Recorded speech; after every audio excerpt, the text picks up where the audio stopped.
சொல்லப்பட்ட விஷயங்கள் இன்ஷால்லா உங்களுக்கு முன்னாடி வாசிக்கப்படுது. இந்த வேலையில இப்படிப்பட்ட சில திருப்பங்கள் வருமா? அல்லாஹ் தஆலா அந்த திருப்பங்களின் போது இதாத் செய்பவர்களை அல்லாஹ் சோதிக்கிறான். அப்படி இல்லை எங்களுக்கு சோதனை வந்து முடிஞ்சிருச்சுங்க அப்படின்னு யாரும் சொல்லிட வேண்டாம். மௌத் வரைக்கும் அல்லாஹ் சோதிச்சுக்கிட்டே இருப்பாங்க. அந்த மாதிரியான சோதனை வரக்கூடிய காலங்கள்ல நேரங்கள்ல அல்லாஹுடைய தாத்தை விட்டும் தேவையற்றவர்களாக ஆகுவதை விட்டும் அல்லாஹ்விடம் பாதுகாப்பு தேடணுமா. சோதனை வந்துட்டா அல்லாஹ் தான் ஞாபகத்துக்கு வரணும், அஸ்பாபுகள் ஞாபகத்துக்கு வரக்கூடாது. அஸ்பாபுகள் வந்துட்டு அல்லாஹ் தேவையற்றவனாகிடுவான். திட்டங்கள் மனசுல வந்துருச்சுன்னா அல்லாஹ் ஞாபகத்துக்கு வரமாட்டான், அல்லாஹ் தேவையற்றவனாகிடுவான்.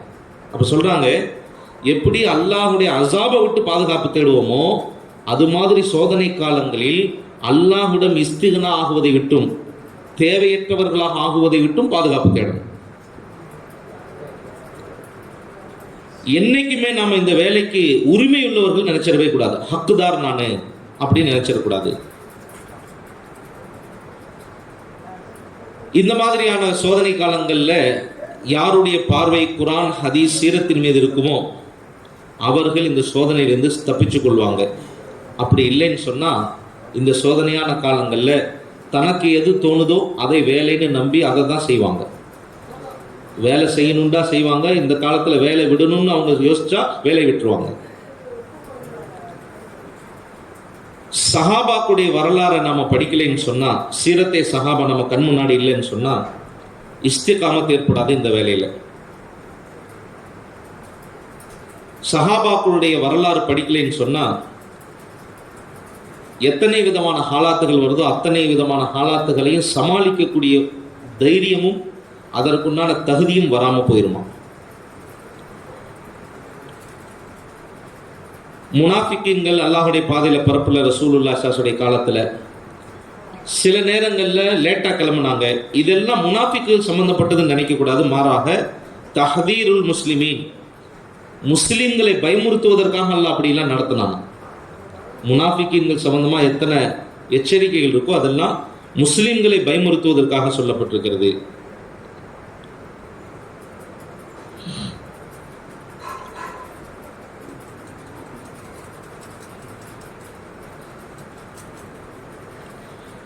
அடுத்தது, இந்த வேலையில இது மாதிரியான ஹாலாத்துகள் வரும்போது சரி, பொதுவான ஹாலாத்துகளையும் நிறைய செலவுகள் செய்யணும். உம்மத்துக்காக அல்லாஹ்வுடைய பாதையில நிறைய செலவுகள் செய்யணும். ஆனா இஸ்திக்னா ஷர்த், மற்றவர்களிடமிருந்து தேவையற்றவர்களாகி நாம செலவு செய்யணும்.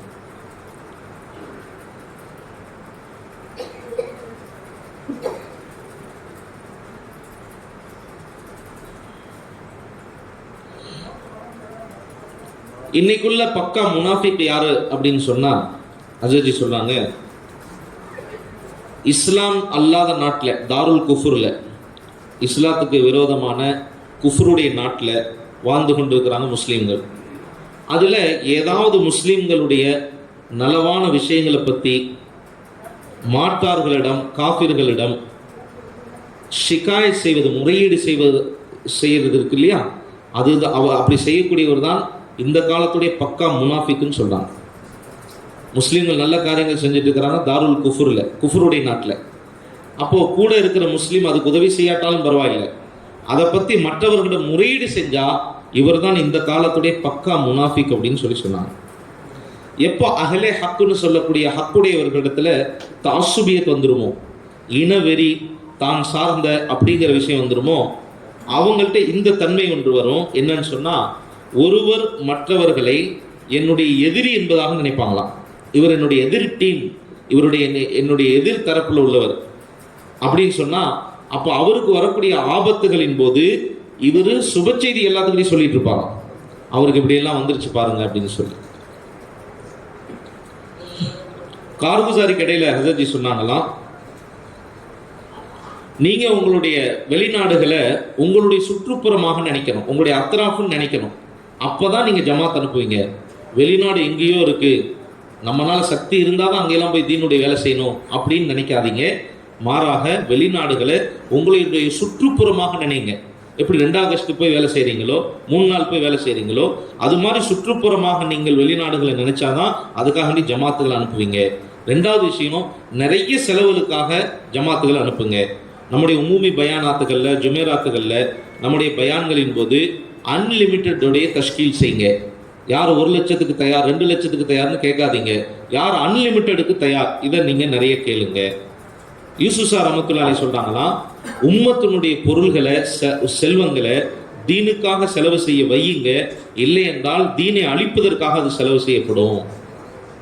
இன்னைக்கு பொருள் இருக்கு, செல்வம் இருக்கு, ஆனா தாவத்தின் மீது செலவு செய்யக்கூடிய மிசாஜ் இன்னும் வரல. பாருங்க, நிக்காஹ்ல எவ்வளவு செலவு செய்யப்படுது, ஆனா அல்லாஹ்வுடைய பாதையில வெளிநாடு போகும்போது அவ்வளவு செலவாகிறது இல்லை. கஸவாத்னு சொல்லக்கூடிய ரசூலுல்லாஹ் ஸல்லல்லாஹு அலைஹி வஸல்லம் போன சஃபர்கள், இன்னும் சஹாபாக்கள் போன அந்த நஃபர் ஃபீ சபீலில்லாஹ், இதை விட அதிகமாக சஹாபாக்கள் வேற எங்கேயும் செலவு செஞ்சதாக வரலாறே இல்லை.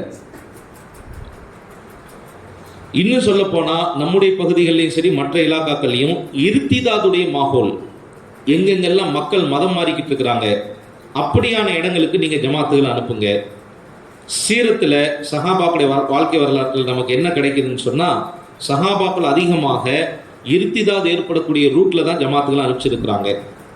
சித்திக் அக்பர் ரலியல்லாஹு அன்ஹு, அபூபக்கர் சித்திக்னுடைய காலத்துல ஒரே ஒரு கடமை ஜகாத், அதை விட்டுருன்னு சொன்னாங்க. உடனே அதை இர்திதாத் என்று முடிவு செய்து முழு மதீனாவையும் காலி செய்தாங்க அதற்கு அபூபக்கர் சித்திக் ரலியல்லாஹு அவர்கள். ஆனா இன்னைக்கு உம்மத் எத்தனை ஃபரலை விட்டுட்டு இருக்கிறாங்க, ஆனா இன்னும் நம்ம இர்திதாத் வரலைன்னு நினைச்சுக்கிட்டு இருக்கிறோம்.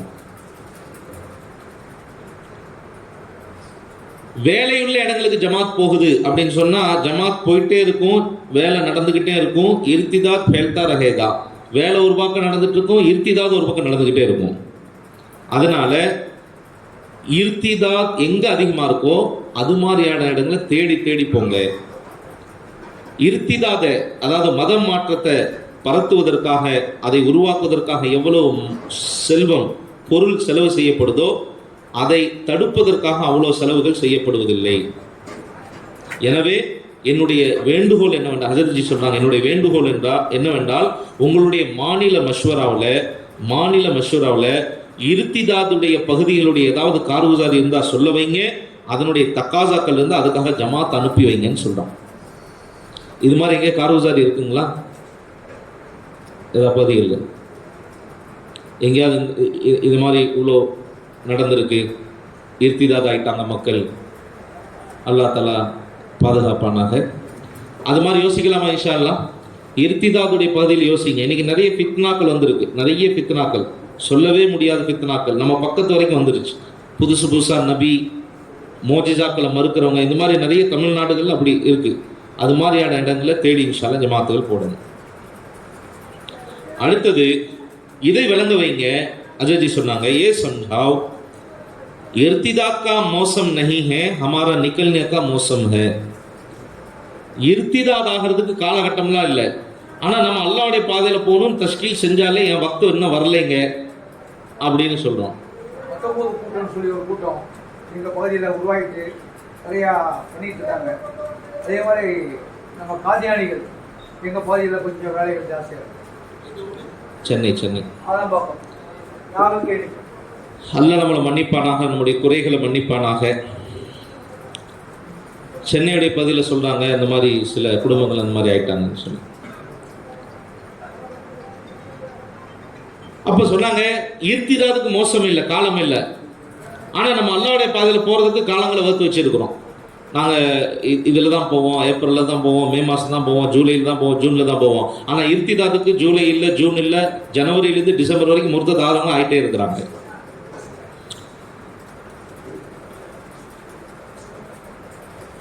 ஹஜ்ரத் மௌலானா யூசுஃப் ரஹ்மத்துல்லாஹி சொல்லுவாங்களாம், யாரு தன்னுடைய தக்காசாவை முன் வச்சு அல்லாஹ்வுடைய பாதையில் வெளியாகுவாங்களோ அவங்கள கொண்டு துனியாவில் தீனுடைய புரட்சி, மறுமலர்ச்சி ஏற்படாது அப்படின்னு சொல்லுவாங்க. யார் தன்னுடைய தக்காசா முன் வச்சு, எனக்கு இந்த தக்காசாங்க அதனால நான் இப்போ போகிறேன், இது மாதிரி யார் போவாங்களோ அப்போ என்ன ஆகும்னு சொன்னால் தீனுடைய புரட்சிங்கிறது, தீனுடைய மறுமலர்ச்சிங்கிறது ஏற்படாது. நம்முடைய மஜ்மாக்கள்ல, நம்முடைய பயான்கள்ல, நம்முடைய ஜுமேராத்துகளில் சஹாபாக்களுடைய காலத்தில் போர்களுக்கு இன்னும் நஃபர் ஃபீ சபீலில்லாஹ்னு சொல்லக்கூடிய தீனுடைய சஃபர்கள், பிரயாணங்கள், அதை விடுவதனால எத்தனை எச்சரிக்கைகள் சஹாபாக்களுக்கு சொல்லப்பட்டதோ அதை உம்மத்துக்கு நிறைய சொல்லுங்க. எந்த அளவுக்கு நீங்க சொல்லணும் அப்படின்னா, உம்மத்து விளங்கணும், நஃபர் ஃபீ சபீலில்லாஹ் அல்லாஹ்வுடைய பாதையில தீனுக்காக பிரயாணம் செய்வதை விடுவது என்பது மூஜிபே அசாப், அல்லாஹ்வுடைய அசாபை கட்டாயமாக்கின்னு விளங்கணும். அதே போல அல்லாஹ்வுடைய பாதையில போறதை பிற்படுத்துவது, தாமதிப்பது இருக்குதே, அது அல்லாஹ் ரசூலுடைய கோபத்திற்கு காரணமானதுன்னு விளங்க ஆரம்பிச்சிடணும் என்பதாக சொல்றாங்க.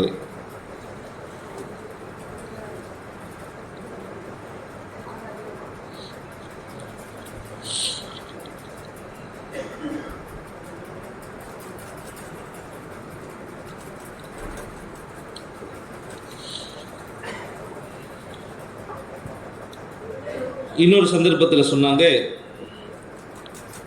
எந்த மக்கள் ஃபித்னாவுக்கு பயந்து தனிமையை தேர்ந்தெடுக்கிறாங்களோ, மக்களோட சேர்ந்து இருக்கிறதுனாலங்க, ஜமாத்தில் போயிட்டு இது மாதிரிலாம் இருக்கிறதுனால நிறைய ஃபித்னா வருதுங்க, நிறைய பாவங்கள் நடக்குதுங்க, அதெல்லாம் விட்டு நான் பாதுகாக்கணும்னா நான் தனிமையை தேர்ந்தெடுத்துக்கிறேன் அப்படின்னு சொல்கிறாங்க. ஆனால் ஃபித்னா இருக்குதே தனிமையில் கல்வத்தில் இருக்கும்போதும் ஏற்படும், அப்பயும் அது விடாது. ஃபித்னா வரணும்னு முடிவாயிடுச்சுன்னா தனிமையில் இருந்தாலும் அது விடாது. இன்றைய காலகட்டத்தில் அஜதி மௌலானா சாஹிப் சொல்றாங்க, இன்றைய காலகட்டத்தில் ஃபித்னாவை விட்டும் பாதுகாப்பதற்காக தனிமையை தேர்ந்தெடுப்பது ஃபித்னாவை விட்டு பாதுகாப்பு இருக்கக்கூடிய காரணமாக அமையாது, மாறாக ஹுத் ஃபித்னா கா சபப் ஹே, தனிமையில் இருப்பது ஒரு ஃபித்னாவாக ஆகிவிடும். ஹதீஸுகளில் ஃபித்னாவிலிருந்து தப்பித்துக் கொள்வதற்காக 3 விஷயம் சொல்லப்பட்டிருக்கு. 1 மஸ்ஜிதோட இணைஞ்சிறீங்க, 2 ஜமாத் ஒற்றுமையா இருங்க, 3வது உமும் பொதுமக்களோட இருங்க. இது 3 தான் நமக்கு சொல்லப்பட்டிருக்கு. அப்போ ஃபித்னாவிலிருந்து தவிர்த்து கொள்வதற்காக நான் தனியாக இருக்கிறேன், ஜமாத்தில் போகாமல் இருக்கிறேங்கிறது அதுவே ஒரு ஃபித்னா தான். அதனால மஸ்ஜிதோட இருக்கணும், ஜமாத்தோட இருக்கணும், பொதுமக்களோட இருக்கணும்.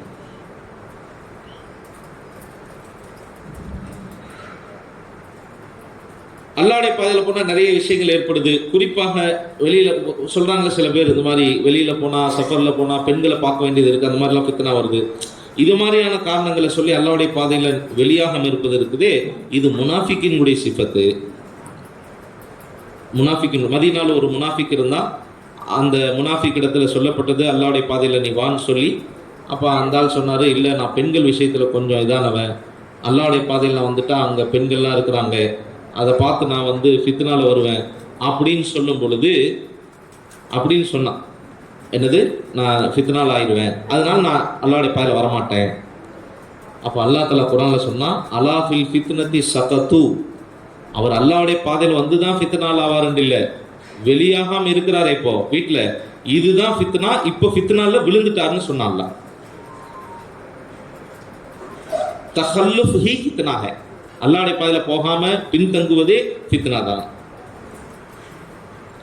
அதே போல இஜ்திமாயியத் சே கட்னா ஹி ஃபித்னா ஹை, ஒற்றுமையா எல்லாரும் இருக்காங்க, அதை விட்டு தனியா போறது அதுதான் ஃபித்னா.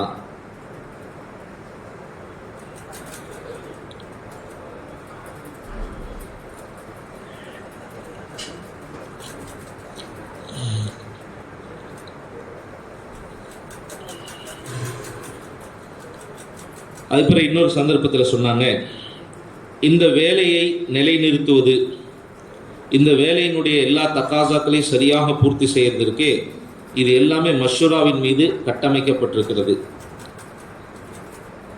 எந்த அளவுக்கு முழு தீனை சரியாக நிலைநாட்டுவது, சரியாக நிலைநிறுத்துவது நமாஸ் தொழுகையின் மீது கட்டமைக்கப்பட்டிருக்கிறதோ அந்த மாதிரி. அதாவது சொல்லக்கூடிய நோக்கம் என்னன்னு சொன்னால், மஷ்வரா எந்த அளவுக்கு நல்ல முறையில் நடக்குமோ அந்த அளவுக்கு வேலை நல்ல முறையில் நடக்கும். குர்ஆன்ல அல்லாஹ் தஆலா தொழுகையும் மஷ்வராவையும் இணைத்து சொல்லியிருக்கிறான். இதில் ரொம்ப நிறைய ஹிக்மத்துகள் இருக்குது. அதில் முதலாவது ஹிக்மத் என்னென்னா, ஹஜரத் மௌலானா சாஹிப் சொன்னாங்க, ஏ மீட்டிங் நஹி ஹே, நம்முடைய மஸ்ஜித்வாருடைய மஷ்வராவாக இருக்கட்டும், ஹல்கா மஷ்வராவாக இருக்கட்டும், ஜில்லாவாக இருக்கட்டும், மாநில மஷ்வராவாக இருக்கட்டும், எந்த மஷ்வராவுமே மீட்டிங் இல்லை. ரெண்டாவது, இதில் ஹியானத் மோசடிங்கிறது இல்லை. இதற்கென்று நிறைய ஒழுக்கங்களும் முக்கியத்துவமான சில ஆதாபங்களும் சொல்லப்பட்டிருக்கிறது. எதெல்லாம் தொழுகைக்காண்டி சொல்லப்பட்டிருக்கிறதோ அது எல்லாமே மஷூராவுக்கும் கட்டுப்படும். அதில் ஒன்று என்னன்னு சொன்னால், ஒரு இமாம் இருக்கணும் தொழுகைக்கு. அதே மாதிரி தான் மஷ்வராவுக்கு ஒரு அமீர் இருப்பாங்க. மஷ்வராவில் வரக்கூடிய எல்லாருமே அவங்க முக்ததிகள் மாதிரி, எப்படி ஒரு இமாமுக்கு பின்னாடி நிற்கிறாங்களோ அவங்க மாதிரி. அப்போ தொழுகையை வீணாகுவதை தடுப்பதற்காக வேண்டிதான் லுக்மா இருக்கு. தொழுகையில் இமாம் சரியா ஓத முடியலன்னா அப்போ லுக்மா எடுத்து கொடுக்கலாம். அதே மாதிரி தான் ராய், அபிப்பிராயம் கொடுக்கறது. நம்முடைய எத்தனை உமூர்கள் மஷ்வரால வைக்கிறோமோ அது எப்போ பூர்த்தி ஆகும்னு சொன்னா, எப்போ அபிப்பிராயம் கொடுக்கிறவங்க தன்னுடைய நப்சானியத்து ஏற்பட்டுமோங்கிற பயத்தோடு கொடுத்துக்கிட்டு இருக்கிறாங்களோ அப்பதான் அந்த உமூர்கள் பூர்த்தி ஆகும். ரொம்ப யோசிச்சு அபிப்பிராயம் கொடுக்கணும். லுக்மா எப்போ பார்த்தாலும் கொடுத்துக்கிட்டே இருக்கிறது இல்லை, அந்த நேரத்தில் சரியான முறையில் கொடுக்கணும். அதே போலதான் ராய்ங்கிறது, அபிப்பிராயங்கிறது மஷ்வரால எது தேவையோ அந்த நேரத்தில் கொடுக்கிறது. யார் மஷ்வராவுக்காக தன்னுடைய மிக முக்கியமான காரியத்தை விட்டுட்டு வர்றாங்களோ அவ்வளோ அவங்களுடைய மஷ்வரால அவங்களுடைய உள்ளத்துல அல்லாஹ் இல்ஹாம் போடுவான், உதிப்புகள் அல்லாஹ் போடுவான். ரொம்ப முக்கியமான வேலையை ஒருத்தர் மஷ்வராக்காண்டி விட்டுட்டு வந்தார்னு வைங்களேன், அவர் மிக முக்கியமான ஒரு அபிப்பிராயம் கொடுப்பார். அது அல்லாஹ்வின் புறத்திலிருந்து விழுகிறது. ஆனால் மஷ்வராவுக்காக வேண்டி எவ்வளோ முக்கியமான விஷயங்களா இருந்தாலும் அதை விட்டுட்டு மஷ்வரா பண்ணணும். எப்படி தொழுகைக்காக நம்ம தான் போகணுமோ, நமக்கு பதில் இன்னொருத்தர் அனுப்ப முடியாதோ, அதே போல் நம்முடைய எல்லா மஷூராவும், நம்முடைய மஸ்ஜித்வாருடைய மஷூராலிருந்து மாநில மஷூரா வரைக்கும் எல்லா மஷூராக்களையும் நாமளே போகணும். ஹதரத் அலி ரலியல்லாஹு சொல்லுவாங்கன்னா, பெரியவர்களுடைய ராய் இருக்குல்ல, மூத்தோர்கள், பழையவர்கள், பெரியவர்கள், அவர்களுடைய அபிப்பிராயம் சிறு வயதினர்களுடைய அந்த அபிப்பிராயம் இருக்கு இல்லையா, அவருடைய முயற்சி அதை விட எனக்கு ரொம்ப பிரியமானதுன்னு சொல்லுவாங்க. அதனால் மஷ்வரால எவ்வளோ பழையவங்க, எவ்வளோ முக்கியமான மூத்தவர்கள் இருப்பாங்களோ அவ்வளோ அந்த மஷ்வரா நல்லபடியாக இருக்கும். இந்த வாலிபர்கள் எல்லாம் அந்த பழையவர்களுடைய உறுப்புகளாக செயல்படுவாங்க. அவங்க முன்னேற மாட்டாங்க, மாறாக அவங்க என்ன சொல்றாங்களோ அதை செய்வதற்காக அவங்க இருப்பாங்க. பெரியவர்கள், மூத்தவர்கள், பழையவர்கள் அவங்க மூளையை போல, புதியவர்கள், வாலிபர்கள் இவர்கள் உறுப்புகளை போல. மூளை யோசிக்கும், உறுப்புகள் செய்து முடிக்கும். பெரியவர்கள், பழையவர்கள், மூத்தவர்கள் யோசிப்பாங்க, வாலிபர்கள், புதியவர்கள் செய்து முடிப்பாங்க. மஷ்வரா கம்சோர் ஆயிடுச்சுன்னு சொன்னா வேலையும் பலகீனமாயிரும், மாறாக வேலையே நடக்காது என்பதாக சொல்றாங்க. போன தடவை சொல்லுது ஞாபகத்துக்கு வருது. அஜர்ஜி இந்த லாக்டவுனுடைய ஆரம்ப காலத்தில், ஆரம்ப நேரத்தில், அப்போ அஜர்ஜி கூப்பிட்டாங்களாம், வாங்க மஷ்வரா செய்யலான்னு சொல்லி.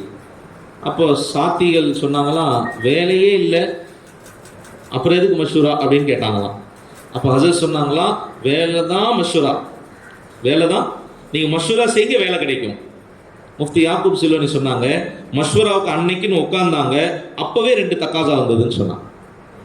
அப்போ மஷ்வரா தான் வேலை. நீங்கள் மஷ்வராவுக்கு உட்காந்து நல்ல வேலை கொடுப்பான், அதை சமமாக ஃபிக்ர் செஞ்சு வேலை கொடுப்பான். எல்லா தக்காசாக்களையும் சப்சே அஹம் தக்காசா மஷ்வரா है. எல்லா தக்காசாக்கள மிக முக்கியமான தக்காசா மஷ்வரா. துன்யாவுடைய தக்காசாக்கள் நம்முடைய மஷ்வராவுக்கு முகாபலாவில் வந்துடக்கூடாது. மஷ்வராவுடைய நேரத்தில் துன்யாவுடைய தக்காசா அப்படி வந்துடக்கூடாது. இப்போ மஷ்வரா நடக்குது, முக்கியமான மஷ்வரா, அஹ்லே மஷ்வரா வரல. அந்த மஷ்வராவுக்கு யார் வரணுமோ அவங்க வரலன்னு சொன்னா என்ன ஆகும்னு சொன்னா, அந்த முதல் ஸ்டெப் இருக்கு இல்லையா, அது உடைஞ்சு போய் தூள் தூளாயிருமா, வேலை இல்லாம போயிடும் அப்படின்னு சொல்றாங்க.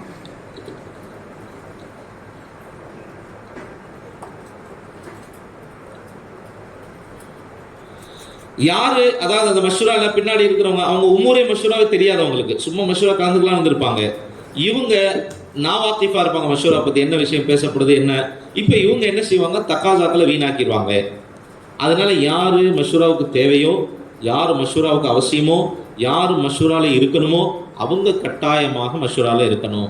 அதுக்கு முகாபலாவில் எத்தனை தக்காசா வந்தாலும் துன்யாவுடைய அதெல்லாம் கொஞ்சம் ஒதுக்கி வைங்க, அதெல்லாம் கொஞ்சம் தூர வைங்க அப்படின்னு சொல்லப்படுது. 2வது, மஷ்வராக்காரங்க தன்னுடைய தனிமையை அல்லாஹுடன் நல்லதாக ஆக்கணும்.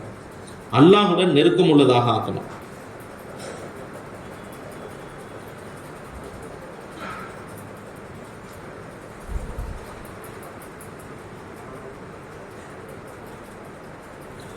ஹஸரத் மௌலானா இலியாஸ் ரஹ்மத்துல்லாஹி அல்லாஹ்ட்ட துவா செய்வாங்களாம் தனிமையில், யா அல்லாஹ் இந்த எனக்கு இல்ஹாம கொடுப்பாயாக, நேரான வழியை காட்டுவாயாக, என்னுடைய நஃப்ஸினுடைய தீங்கை விட்டு என்னை பாதுகாப்பாயாக, என்னுடைய அபிப்பிராயத்தை கொண்டு எந்த ஒரு ஆளுக்கும் எந்த ஒரு நபருக்கும் எந்த விதமான தீங்கு நடந்துடக்கூடாது, அதில் என்னை சம்பந்தப்படுத்தாமல் வைப்பாயாகன்னு துவா செய்வாங்க. ஆனால் நம்முடைய தனிமையை அல்லாஹ்விடத்தில் ரொம்ப அழகாக ஆக்கணும், நல்லதாக ஆக்கணும். அதில் நம்ம மஷூராவுக்காக வேண்டி அல்லாஹ் இடத்துல இல்ஹாம் கேட்கணும். மஷூராவுடைய அதவுகளில் மிக முக்கியமானது ஒன்று, நம்முடைய ராயை, நம்முடைய அபிப்பிராயத்தை வலியுறுத்தக்கூடாது. ஏன்னா மஷ்வராவே எதுக்குன்னு சொன்னால் நம்முடைய அபிப்பிராயத்தை சொல்லி அதிலிருந்து விலகிறதுக்காக வேண்டி தான். அதுலேருந்து நாம பரி ஆயிடும், நான் சொல்லி முடிச்சிட்டேன் அப்படின்னு ஆகிறதுக்காக வேண்டி தான் மஷ்வரா. மாறாக அபிப்பிராயத்தின் மீது வலியுறுத்துவதற்கு இது பிரிவினுடைய விதையாக இருக்கு. பிரிஞ்சு போறதனுடைய விதை தான் அது. அதன் காரணமாக நம்முடைய சக்திகள் எல்லாம் வீணாயிடும், சக்திகள் எல்லாம் பிரிஞ்சு போயிடும். ஃபைஸ்லா செய்யறதுனுடைய நோக்கமே என்னன்னு சொன்னா எல்லாருடைய அபிப்பிராயம் ஒன்றாக ஆகணும் அப்படிங்கிறதுக்காண்டி தான். ரெண்டாவது, எது முடிவு செய்யப்பட்டதோ அதனை அமல்படுத்துவதில் விஷயத்துல அமானிதமாக நடந்து கொள்ளணும். வெளியில போய் முடிவின் மீது நம்முடைய அதிருப்தியை தெரிவிக்க கூடாது. அப்படி செய்தால் இந்த வேலைக்கு உதவி செய்தவர்களுடைய கூட்டத்தில் நாம் ஆக மாட்டோம்.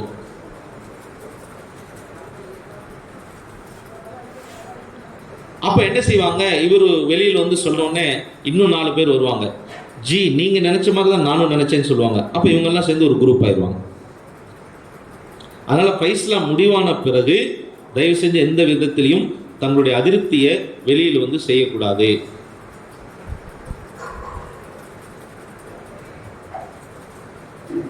எப்படி இது தொழுகை போலதான் இதுவும். இமாம் ருக்கு செஞ்சுட்டா உடனே நம்ம என்ன செய்யணும், நானும் ருக்கு செஞ்சிடணும். ஏன் அப்படின்னா அவரு நம்முடைய தொழுகையினுடைய ஜாமீன், பொறுப்பாளி இமாம். அவர் தவறு செஞ்சு அல்லாஹ் அவர் தான் பதில் சொல்லுவார். அதே போலதான் மஷூரால ஒரு விஷயம் முடிவாயிடுச்சு, நம்முடைய அபிப்பிராயங்கள் சொல்லப்பட்ட பிறகும் கூட முடிவாயிடுச்சுன்னா அதனுடைய பொறுப்பாளி அவராக இருக்கிறார், அமீராக இருக்கிறார்.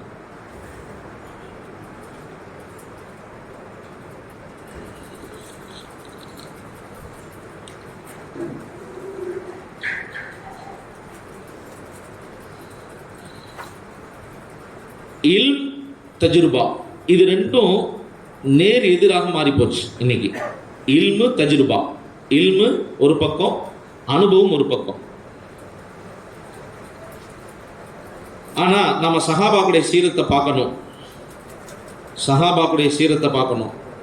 எங்கெங்கெல்லாம் சஹாபாக்குடைய மஷூராக்கள்ல லாபம் உண்டானது, எங்கெங்கெல்லாம் நஷ்டம் உண்டானது, இதெல்லாம் நாம யோசிச்சு கவனமா பார்த்தா தான் தெரியும் எதை எதை செய்யணும், எதை எதை செய்யக்கூடாது என்பதாக. உஹதுடைய நேரத்தில் ரசூலுல்லாஹி ஸல்லல்லாஹு அலைஹி வஸல்லம் திரும்ப திரும்ப அபிப்பிராயம் கேட்டுக்கிட்டே இருந்தாங்க. ஷேഖின் அபிப்பிராயம் கொடுத்துட்டாங்க, அபூபக்கர் ரலியல்லாஹு அன்ஹு, உமர் ரலியல்லாஹு அன்ஹு திரும்ப திரும்ப மறுபடியும் அபிப்பிராயம் கேட்டாங்க. என்ன அர்த்தம், பின்னாடி உள்ளவங்கள்ட்ட ரசூலுல்லாஹி ஸல்லல்லாஹு அலைஹி வஸல்லம் கேட்குறாங்க. அப்புறம் அன்சாரிகள் அபிப்பிராயம் சொன்னாங்க, அப்புறம் ரசூலுல்லாஹி ஸல்லல்லாஹு அலைஹி வஸல்லம் முடிவு செஞ்சாங்க. ஆனால் இன்னைக்கு நம்ம முன்னாடி இருக்கிறவங்கள்ட்ட அபிப்பிராயம் கேட்டுட்டு பின்னாடி உள்ளவங்கள்ட்ட கேட்காம விட்டுறோம். அதனால நாம் அபிப்பிராயம் கேட்கும்போது நம்முடைய மஷ்வராவுக்கு உஸ்ஆத் கொடுக்கணும், நம்முடைய மஷ்வராவை விரிவாக ஆக்கணும், நம்முடைய மஷ்வரா இருக்கு இல்லையா அதை விசாலமாக்கணும். அந்த அளவுக்கு எல்லா இடத்துல அபிப்பிராயம் கேட்டு முடிவு செய்யற மாதிரியான ஒரு நிலைகளை கொண்டு வரணும். சில விஷயங்கள் மஷ்வரா நடக்கக்கூடாது. அது மஸ்ஜிதுடைய மஷ்வரா இருந்தாலும் சரி, மாநில மஷ்வரா இருந்தாலும் சரி. என்னன்னு சொன்னா,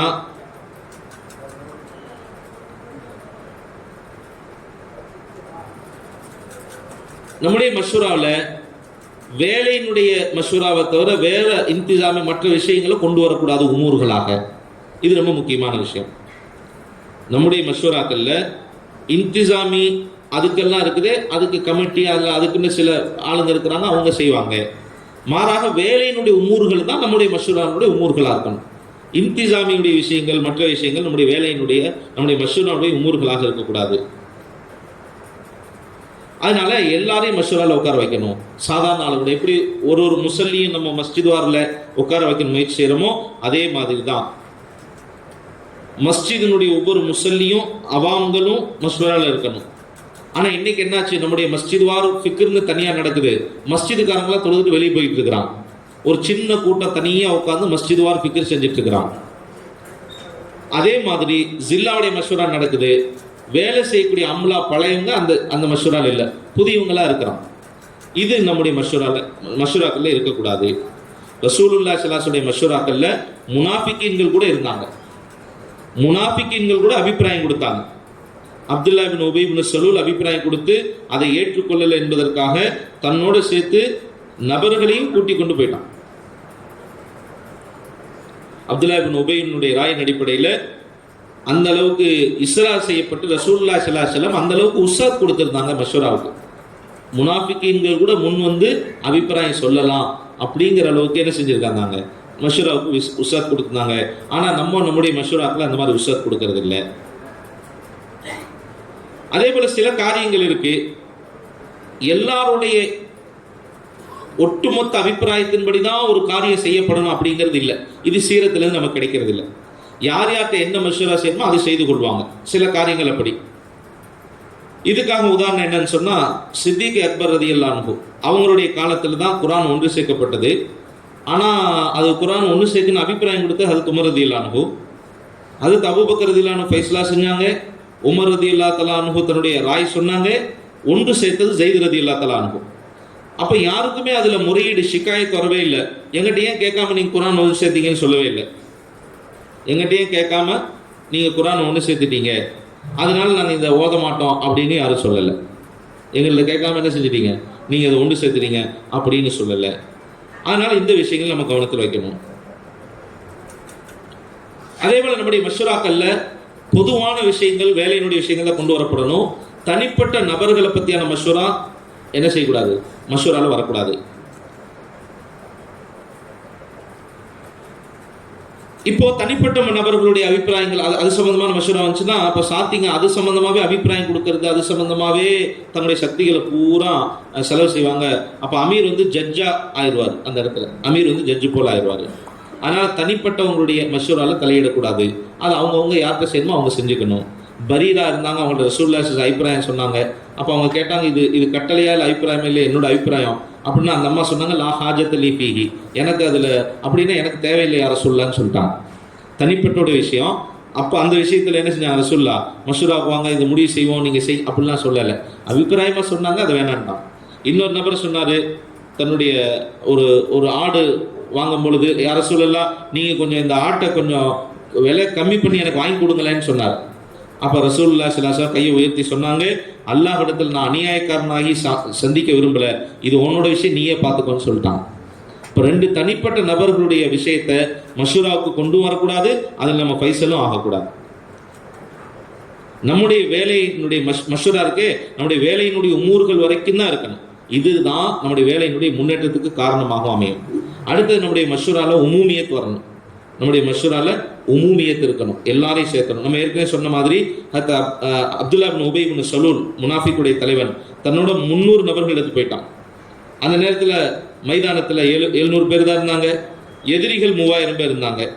மைதானத்திலிருந்து அவங்க இறங்கிட்டாங்க. இப்போ 700 பேர் அலுவலகம் மைதானத்துக்கு போயிட்டாங்க. இப்போ அந்த சந்தர்ப்பத்தில் அவசியம் என்னன்னு சொன்னால், இருக்கிறவங்களாவது இஷ்டிமாயத்தோடு இருக்கணும். அப்போ இஷ்டிமாயத்து ஏதாவது ஒரு ஹல்காவில் ஒரு மஸ்ஜிதில் இல்லைன்னா கூட எல்லாருக்கும் எல்லாம் நஷ்டம் கொடுப்பான். உஹதில் நடந்த மாதிரி, உஹதில் அந்த மலை குண்டில் நின்றிருந்த அந்த 50 நபர்களுக்கு உள்ள அந்த இஷ்டிமாயத்துடைய குறைபாடு அந்த 700 பேரின் மேலே ஏற்பட்டது. அதனால உமூமியத்தோடு வேலை செய்யணும், இஷ்டிமாயத்தோட மஷ்வரா செய்யணும். ஹஸரத் மௌலானா ஈசா ரஹ்மத்துல்லாஹி சொல்றாங்களா, எங்க பிரிவுகள் ஏற்படுமோ அங்க கீபத்துகள் அதிகமாகும். எங்க பிரிவுகள் ஏற்படுதோ சாத்திகள்கிட்ட அங்க கீபத் அதிகமாகும். இஹ்திலாஃப்ல எவ்வளோ கீபத் நடக்குமோ அதை விட அதிகமாகும்னு சொல்றாங்க. அபிப்பிராய பேதங்கள் ஆரம்பமாகுதே, அந்த நேரத்தில் எவ்வளோ கீபத் நடக்குதோ அதை விட பிரிவுகள் ஏற்பட்டுட்டா, இவர் இந்த குரூப், இவர் இவரோட ஆளுங்க, அந்த மாதிரி ஆயிடுச்சுன்னா அப்போ கீமத் அதை விட அதிகமாகும் என்பதாக சொல்றான். எனவே மஷூரால முடிவான ஒரு விஷயத்தை அதை செயல்படுத்துற விஷயத்துல எல்லோரும் ஒற்றுமையாக இருக்கணும். சில நேரங்கள்ல அதை செயல்படுத்தக்கூடிய விஷயத்துல ரொம்ப கராராகவும் இருக்கக்கூடாது. நம்முடைய மஷூராவுடைய முடிவு தான் இறுதிங்க, இது வஹீமார் அப்படின்னு இல்லை. சில நேரங்களில் தேவைப்பட்டா நசரே சாணி 2வது தடவையாகவும் அதை என்ன செய்யலாம், அதை ஆமோதிக்கலாம். அதுக்காக வேண்டி அதை என்ன செய்யலாம், திரும்ப இன்னொரு பரிசீலிக்கலாம். 2வது ஒரு மஷூரா செய்யறதுக்காண்டி ஒரு பரிசீலனை செய்யலாம். பத்ருடைய நேரத்தில் ரசூலுல்லாஹ் ஒரு இடத்துல தங்கினாங்க. அப்போ ஒரு சஹாபி கேட்டாங்க, யார் ரசூலுல்லாஹ், இது அல்லாஹ்வோட முடிவா இல்லை தங்களுடைய அபிப்பிராயமா? அப்போ சொன்னாங்க, அபிப்பிராயம் தான். அப்படின்னா யார் ரசூலுல்லாஹ் கொஞ்சம் இந்த முடிவை மாற்றி அங்கே தண்ணி இருக்கு, அங்கே போய் தங்கலாமான்னு கேட்டாங்க. உடனே ரசூலுல்லாஹ் அதை கபூல் செஞ்சாங்க, திரும்ப அங்கே போனாங்க. அதனால எப்பவுமே நம்முடைய மஷூரால உஸ்ஸத்து இருக்கணும், கொஞ்சம் ஃப்ளெக்சிபிலிட்டி இருக்கணும்.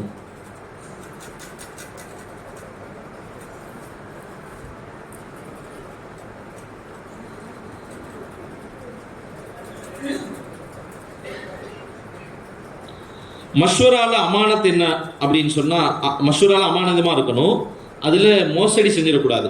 இதுல மோசடி என்னன்னா, ஒரு விஷயமா மசாலா சம்பந்தமா ஒரு மஷூரா போய்கிட்டு இருக்குது, இன்னும் முடிவு அடையில மஷூரா. அதுக்கு இடையில தன் சம்பந்தப்பட்டவர்களுக்கு இந்த மஷூரா இப்படியெல்லாம் நடக்குதுன்னு ஃபோன் அல்லது ஏதாவது வகையில தெரியப்படுத்துறதுக்கு இது பெரிய அமானித மோசடின்னு சொல்றாங்க. இது ரொம்ப ஹத்தர்னாக் சீஸ், ரொம்ப அபாயமான விஷயம்.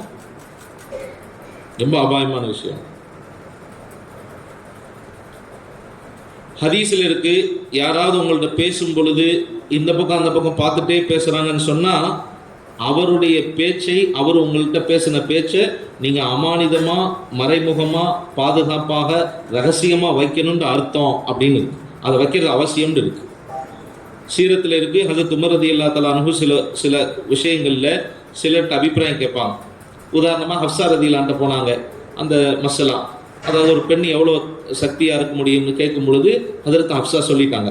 பிறகு அந்த விஷயத்தை ஹஜ்ரத் உமர் ரலியல்லாஹு நடைமுறைப்படுத்துகிற வரைக்கும், எல்லாத்துக்கும் பொதுவாக ஏலான் செய்கிற வரைக்கும் யார்கிட்டையுமே சொல்லலை. இதே போல தான் சஹாபாக்கள் எல்லா மஷூராக்கள்லையும் அது மாதிரி நடந்தால் அதை செயல்படுத்துகிற வரைக்கும் தனக்கு தெரிஞ்ச ஆளுகள்கிட்ட இப்படிலாம் முடிவாயிருச்சுப்பா, நாளைக்கு சொல்லுவாங்க அப்படின்ட்டு சொல்றதற்கு இது பெரிய அமானித மோசடின்னு சொன்னாங்க, சியானத்துன்னு சொன்னாங்க. மஷ்வராவில் பொறுப்புதாரிகளுடைய முஷீர் பன்கர் பைட்டோ, பொறுப்புதாரிகளுக்கு அபிப்பிராயம் சொல்றவங்களாகவும் அந்த அபிப்பிராயத்தை செயல்படுத்தக்கூடிய பொறுப்பாளிகளாகவும் உட்காருங்க. பல்கே பாஹர் வாலோं के वकील बनकर नहीं बैठो, வெளியில உள்ள ஆளுகளுக்கு வக்கீலா உள்ள உட்காராதீங்கன்னு சொல்றாங்க. எப்படி கோர்ட்ல இருக்கிறாங்க, கோர்ட்ல ஜட்ஜ் இருக்காரு, வக்கீல் இருக்காரு. வக்கீல் யாருக்கு வக்கீல்? வெளியில் உள்ளவங்களுக்கு. அவர் ஜட்ஜ் என்ன சொன்னாலும் அவருக்கு கவலை இல்லை. அது மாதிரி மஷூரால இருக்கிறவங்க வெளியில் உள்ளவங்களுக்கு வக்கீல் ஆயிராதீங்க. மாறாக அந்த மஷூராவுடைய அமீர் என்ன முடிவு செய்யறாங்களோ அதை செயல்படுத்துறவங்களாக நீங்க உட்காருங்க. மஷ்வராங்கிறது கோட்டையை போல, இந்த விஷயங்கள் வந்துச்சுன்னா அது உடைஞ்சு போயிடும். ரசூலுல்லாஹி ஸல்லல்லாஹு அலைஹி வஸல்லம் விஷயங்களை சஹாபாக்கள் அப்படித்தான் ரகசியத்தில் வச்சிருந்தாங்க.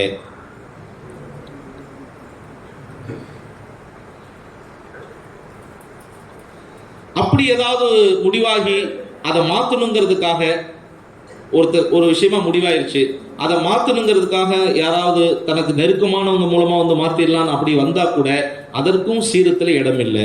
அபூ சுஃபியான் வந்தாரு, அவங்க ஒரு ஒப்பந்தம் செஞ்சிருந்தாங்க, அதை மாற்றி அமைக்கிறதுக்காக வந்தாங்க, நிறைய பேர்த்துட்டு போனாரு, ஆனா யாருமே இடம் கொடுக்கல. கடைசியில் அவங்க மக வீட்டுக்கு வந்தாங்க. அவங்க இன்னும் கொஞ்சம் ஒரு படி மேலே போய் அந்த ரசூலுல்லாஹி ஸல்லல்லாஹு அலைஹி உட்கார அந்த போர்வை அதை கூட எடுத்துட்டான். எந்த அளவுக்கு சொன்னா, ரசூலுல்லாஹி ஸல்லல்லாஹு அலைஹி சொன்னாங்க, अबू सुफियान को राजी करके मायूस करके भेजो, बे इकरामी न करो. அவர் வர்றாருன்னு சொன்னா அவரை இக்ராம் செய்யாம விட்டுறாதீங்க, அவரை நல்ல ராசியாக்கி, அவரை நல்ல திருப்திப்படுத்துற மாதிரி ஆக்கி, ஆனா அவர் என்ன நோக்கத்துக்காக வந்தாரோ அந்த விஷயத்துல நிராசையாக்கி அனுப்புங்க. மாறாக உங்கள்கிட்ட வந்து ஒரு ஒரு உங்களுக்கு நெருக்கமான ஒரு ஆள் ஏதாவது ஒரு வகையில் அவர் வந்து சொல்ல, இப்படி அமித்ஷா இந்த விஷயங்களை கொஞ்சம் மாற்றி வேற மாதிரி முடிவு செய்யுங்களேன் கொஞ்சம் ஐசாப்ட்ட சொல்லி அப்படின்னு சொன்னால், அதை இவர் கேட்டுட்டு போய் இப்படி மாற்றுறது இருக்கு, அது வந்து இதுவும் அமானித மோசடின்னு சொல்கிறாங்க. எவ்வளோ மஷ்வரால செய்ய சொல்லப்படுகிறதோ அவ்வளோ மட்டும்தான் செய்யணும்.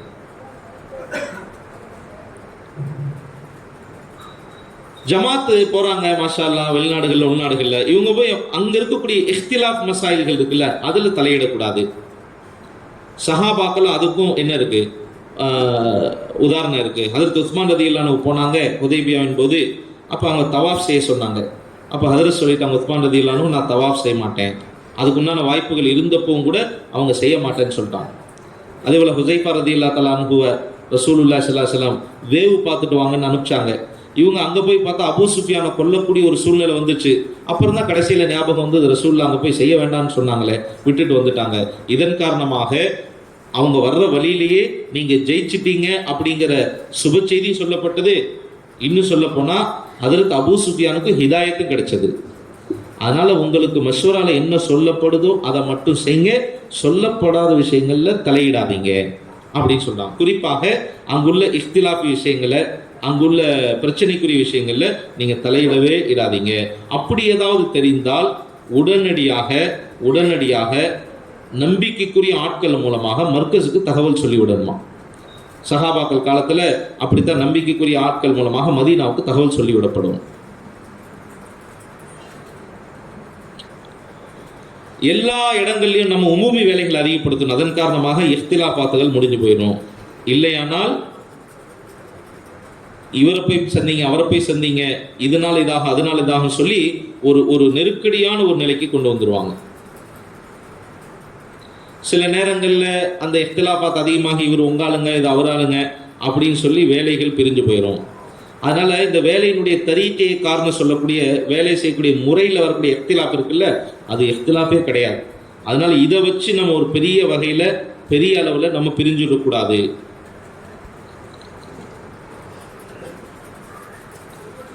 எனவே மக்கள்கிட்ட முகாலிஃபத் உண்டாகக்கூடிய வகையில் எந்த விஷயங்களையும் நீங்க பேசிடாதீங்க.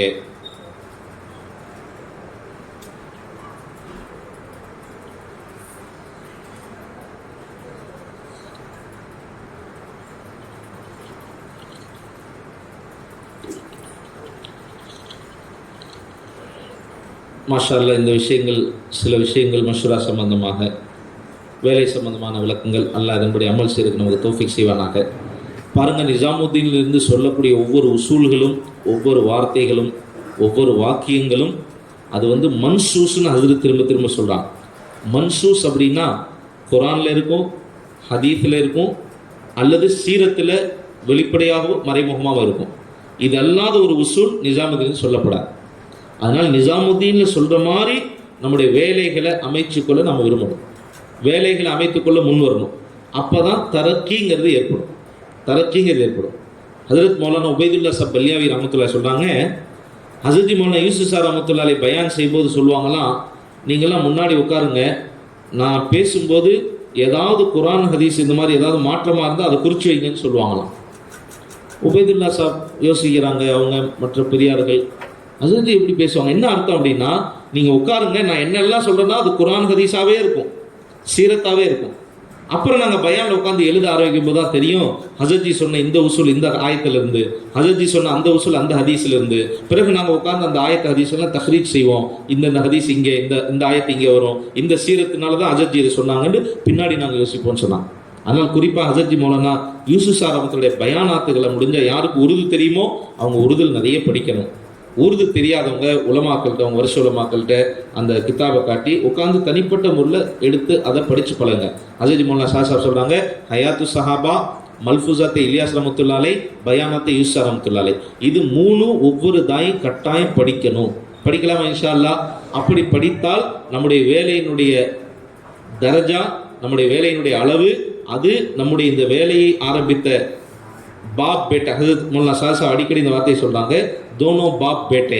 ஹஜரத் மௌலானா இலியாஸ், ஹஜரத் மௌலானா யூசுப் சாப் இந்த வேலையை ஆரம்பித்தாங்க, எந்த நோக்கத்துக்காக ஆரம்பித்தாங்களோ அந்த விஷயங்கள் நம்முடைய வேலையில வரும். இல்லைன்னா அங்கங்க அந்தந்த பகுதிக்கு தகுந்த மாதிரி எங்க ஊர்ல நடக்கிறது அஜர்ஜிக்கு எப்படிங்க தெரியும்? அதனால எங்க ஏரியாவுக்கு நடக்கிறது அது எங்களுக்கு தான் தெரியும். அதனால இது அஜர்ஜிக்கு தெரியும் அவசியம் இல்லை. ஆனால் அதை நம்ம நடைமுறைப்படுத்த வேண்டிய அவசியம் இல்லை. ரொம்ப தெளிவான உதாரணம் சொன்னாங்க போன தடவை. ஹதரத் உமர் ரலியல்லாஹு உள்ளதான் இருந்தாங்க. அப்போ அந்த சாரியா ரலியல்லாஹு தன்னுடைய அந்த படைக்கு பிரச்சனை வந்தது. அப்போ அல்லாஹ் தஆலா அந்த வக்துடைய அமீருக்கு அல்லாஹ் அறிவிச்சு கொடுக்குறான். அப்போ இங்கே மர்கஸில் இருந்து அவங்க சவுண்டு விட்டாங்க. அந்த சவுண்டு அல்லாஹ் அங்கே கொண்டு போய் சேர்த்தான். இதே போல தான் மர்கஸுடைய விஷயம். மர்கஸில் இருந்து 4 சவுத்துக்குள்ளே தான் சொல்லப்படும். ஆனால் பூரா உலகத்துக்கு அதை கொண்டு போய் சேர்க்கும். அதனால நமக்கு நிஜாமுதீன் என்ன விஷயம் சொல்றாங்களோ அதுதான் நம்முடைய வேலையினுடைய வளர்ச்சி. இது முதல் நம்ம மனசுல பதிய வைக்கணும். அதை விட்டுட்டு நம்முடைய ஊருக்கு தகுந்த மாதிரி நம்ம மக்களுக்கு, தமிழ்நாட்டு மக்களுக்கெல்லாம் இப்படி செட் ஆகாதுங்க. தமிழ்நாட்டு மக்கள் அப்படின்னு சொல்லி நிறைய விஷயங்கள் நம்ம இழந்துட்டோம். நிஜாமுதீனை விட்டு தூரமும் ஆயிட்டோம். அதனால எப்போ நம்ம நிஜாமுதீன் விஷயம் நம்முடைய அம்லா அவ்வளோ இருக்கு. முழு தமிழ்நாட்டில் இவ்வளோ பழையவங்களுடைய அதை இவ்வளோ உலமாக்கல் இவங்களுடைய சத்தம் ரொம்ப அதிகமாக இருக்கு. இந்த விதத்தில் மட்டும் நம்ம நிஜாமுதீனுடைய பேச்சுக்களை எடுத்தோம்னு சொன்னால் இன்ஷா அல்லாஹ் தபாரக தஆலா நம்முடைய வேலையினுடைய வளர்ச்சி எங்கேயோ போயிடும். செய்து கொள்ளாமல் இன்ஷா அல்லாஹ் எந்த அளவுக்கு நம்ம உசூல்களை தெரிஞ்சுக்கிறோமோ, எந்த அளவுக்கு நம்ம நிஜாமுதீனில் உள்ள விஷயங்களை தெரிஞ்சுக்கிறோமோ அந்த அளவுக்கு நம்முடைய வேலை